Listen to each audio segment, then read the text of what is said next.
இன்ட்ரோடா உன்னோட பேரே நம்ம சொல்லுறோம்.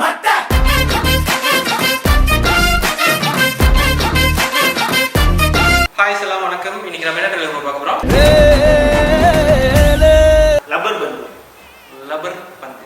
சரி, லப்பர் ரப்பர் லப்பர் ரப்பர் தான். அது கொலோக்கியலா லப்பர். அது யூசுவலி ரப்பர் தான். ஆனா இந்த பேச்சு வழக்கில் வச்சிருக்காங்க லப்பர் பந்து.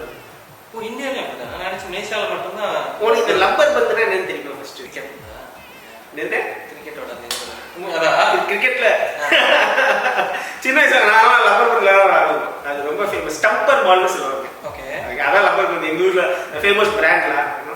கிரிக்கெட்ல தெரியும். மலேசியால எங்க ஃபுட்பால் மட்டும் தானே இந்த ஊர்ல விளையாடுறாங்க. நம்ம ஊர்ல மட்டும் தான் கிரிக்கெட்லாம். இவருக்கு நான் எவ்வளவு சொன்னாலும் அது புரியாது. நான் அம்மா கூகுள் பண்ணி காமிக்கிறேன். சிக்ஸர் அது அதெல்லாம் தெரியும். ஸோ லப்பர் பந்துனா அதான்.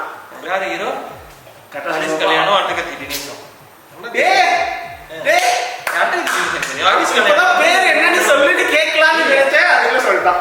பேசிக்கிட்டே அப்படியே அந்த இதை படிச்சேன். ராணிகார பையங்க. சரி, ஓகே ஓகே போடவா? என்ன இங்கிலீஷில் போட்டிருக்கு? As I am suffering from boxing. Okay,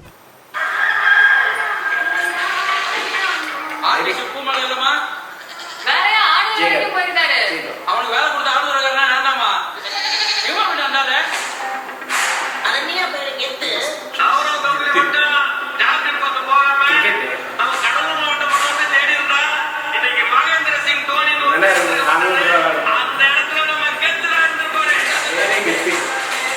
அட்டகத்தில தலை தலை எங்க ஊர்ல இதே ஒரு அண்ணன் இருக்காங்க.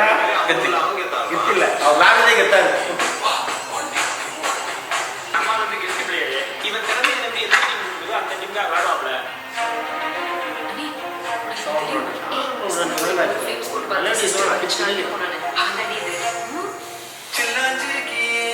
கிரிக்கெட்டை விட காதல்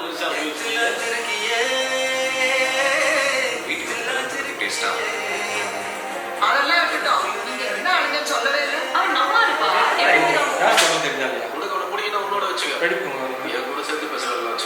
இப்படி அடிச்சாரு அப்படி அடிச்சாரு சொல்றல. என்னைக்கா அந்த ஆசை வச்சு பார்த்துருக்கியா? நான்லாம் போட்டு வச்சுக்கேன். ஒரே ஒரு விக்கெட் எடுத்துரும், எல்லாம் மெயின்டைன் பண்றோம். சிலர மாதிரி இன்னைக்கு கெத்தானவங்கள நாங்க 20 வருஷமா நாங்க கெத்து. மேட்சுக்கு போகும்போது அந்த அண்ணன் கண்டிப்பா பிரச்சனை பண்ணுவாப்லன்னு தோணும். என்ன பண்ணட்டும், நம்ம பண்ண மாட்டோமா பிரச்சனை? அடிக்கடி ஒண்ணு மட்டும் தான் இல்லாம இருந்துச்சு. அதையும் ஊர்ல இதே பிரச்சனை இல்ல. இது போடுவோம். அதுவும் தெரிய போறோம். அந்த மேட்ச்ல ஓட ஒண்ணு.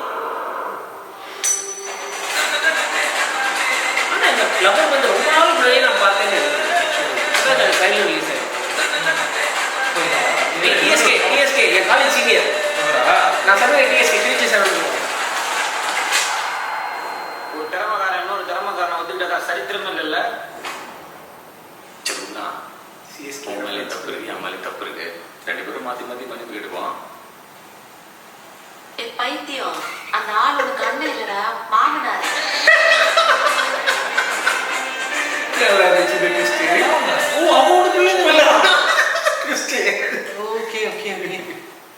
ஓகே நல்லா தான் இருந்துச்சு. ஆனால் இதை பற்றி எனக்கு என்ன சொல்றது இல்லை. ஏன்னா கிரிக்கெட் இன்னொன்னுடா பட் ஆனால் எனக்கு அட்டகத்தி பிடிக்கும். அந்த அட்டகத்தி டீம்ஸ் எனக்கு ரொம்ப பிடிக்கும்.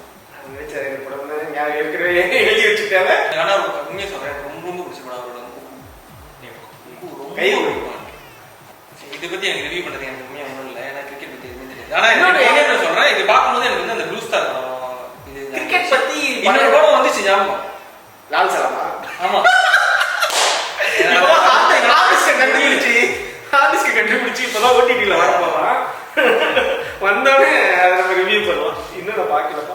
பாக்கலையா? ரஜினிகாந்துக்கு வந்த குடும்பம் என்னாச்சு பத்தியா? அவன் படத்தை தலைவர் படத்தை என்ன பாத்துட்டேன். ஆனா எனக்கு நான் ரஜினி ஃபேன். இது போன வீடியோல சொன்ன மாதிரி அப்படி இல்லை. நான் உண்மையா ரஜினி ஸ்கிப் பண்ணிக்கிறேன். நான் உண்மையா ரஜினி ஃபேன் தான். ஆனா எனக்கு இந்த படம் தெரியுது. நீ டிராயிங்லாம் பண்ணிருக்கீங்கள. என்ன சொல்ல வந்தேன்னா, இந்த கிரிக்கெட் டீம்ல நீ படம் எடுத்தாலே இட் லுக்ஸ் சிமிலர். சென்னை 28லேருந்து எடுத்துக்கோ. சென்னை 28, கனா, ப்ளூ ஸ்டார், இப்போ லப்பர் வந்து நீ 2 டீம் ஆடப்போகுது. ஒரு டீம் தான் ஜெயிக்கும், ஒரு டீம் நல்லா விளையாட போகுது. இதை தவிர நான் உண்மையாக சொல்ல முடியாது. அது எவ்வளோ சுவாரஸ்யமா ஹீரோ ஒரு வில்லன் இல்லாம 2 டீம்ல இங்க ஒரு ஹீரோ இங்க ஒரு ஹீரோ. ஆமா அந்த மாதிரி. இப்போ சென்னை டுவெண்ட்டி எல்லாம் பார்த்தோன்னா ஒரு சைடு எல்லா ஹீரோவுமே இருப்பாங்க, ஆமா. இன்னொரு சைடு இல்லை. ஆமா. பட் கடைசியில தினேஷ் பத்தி நம்ம பேசிட்டு இருந்தோமா, ஹரிஷ் கல்யாணம் இப்போ ரீசெண்டாக அந்த ஈகோ கிளாஷ் என்ன பண்ணும் ஸ்டார்ட் ஈகோ கிளாஷ் அவனும் அந்த MS பாஸ்கர் கார் பாக்கி ஓ அத கூட பாக்குறேன். நம்ம சொல்ல போறோம். நம்ம சொல்றத நான் அவ்வளோ பார்க்கல. பட் அந்த சீன்ஸ் எல்லாம் நிறைய பார்த்தேன், நல்லா இருக்குன்னு எல்லாம் சொல்லிட்டு இருந்தாங்க. அட்டகத்தி தினேஷும் சரி ஹரிஷ் கல்யாணும் சரி 2 பேருமே நல்ல பெர்ஃபார்மன்ஸ். ஹோப்ஃபுல்லி இந்த கடைசி ட்விஸ்ட் பார்க்குறப்போ மாமனார் இன்னொரு டீம்ல இருக்காரு, மருமகன்னா வந்துட்டு மாமனாரே ஜெயிக்க ட்ரை பண்றான் அப்படிங்கிற அந்த அதுவே கொஞ்சம் கேஷியாக தான் இருக்கு. சீலா ஹூ வின்ஸ் ஹூ அப்படின்னு பார்ப்போம். ஓகே, நீங்க யார் இது பண்ண நினைக்கிறீங்க?